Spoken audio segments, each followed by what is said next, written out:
ঘুরতে বেরিয়েছে, সকাল থেকে বৃষ্টি হয়নি।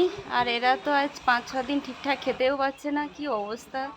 আমাদের এখানে এই ভ্যানটা আছে, রাত্রে করে এখানে এসে থাকে আর সারা রাত কাউ কাউ যতটুকু পেরেছি খেতে দিয়েছি, কিন্তু বেশি অনেক আছে। এখন তো একা ঘুরছে, এই দেখো কতগুলো আছে। একজনকে খেতে দেওয়া মানে সবাই আসে। আমার এখানটায় কতটা জল এখনও দেখো। আর ওই দেখো 3-4 জন ঘুরছে, এখনও তো চারিদিকে জল, সবারই গেটের সামনে জল। তো আমাদের একটু বেশি, এই যে পুরো ভর্তি। আমাদের এই ঘরটা একটু নিচুতে, এই জন্য। আর সবার ঘর একটু একটু উঁচুতে বলে কম। আর আমার দোকানটা তো এখনও পুরোপুরি একদম ভিজে আছে। চলো দোকানের ভিতরটা একবার তোমাদেরকে দেখাই। এই দেখো আমাদের ঘরের পরিস্থিতি।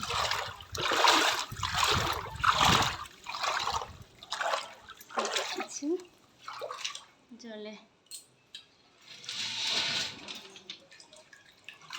চলো ভিতরটা দেখাই তোমাদেরকে। এখন অব্দি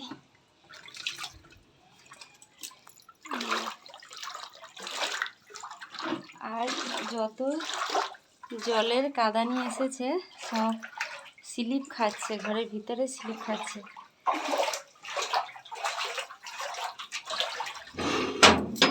এদিকটা তো খুলিনি, এই দেখো পুরোপুরি জল ভেতরে, দেখেছো। আর এটা ছিল আমার বাড়া, দোকানের ভেতরে পুরোপুরি জলে।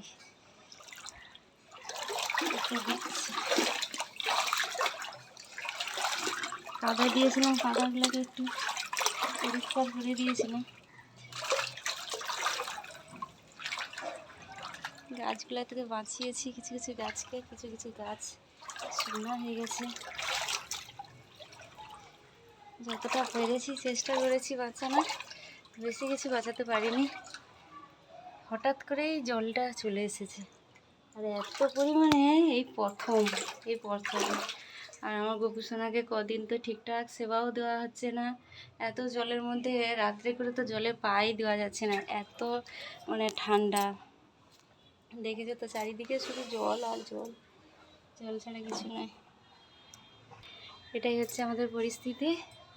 তো আবার এখন খাওয়ার জলের সমস্যাটা প্রচুর হচ্ছে, জল পাওয়া যাচ্ছে না ঠিকঠাক মতন। তো অনেক দূর থেকে জল আনতে হচ্ছে, জানি না এই খাওয়ার জলের সমস্যাটা কবে মিটবে। তো চলো একবার উপর থেকে তোমাদেরকে দেখাই পরিস্থিতিটা।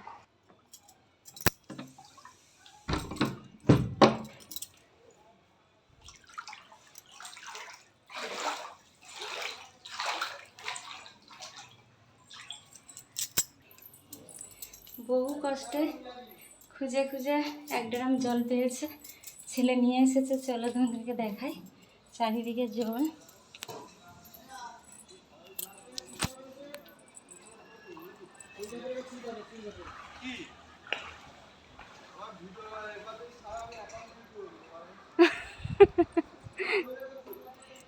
প্রচুর প্রচুর জল, এই দেখো চারিদিকে শুধু জল আর জল। এদিকটাও পুরোপুরি আমার ঘরে যতটুকু দেখা যায় ততটুকুই জল একদম।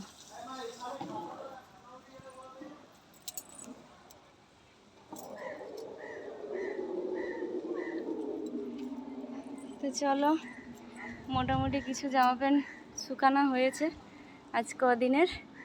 তো সবাইকে টাটা।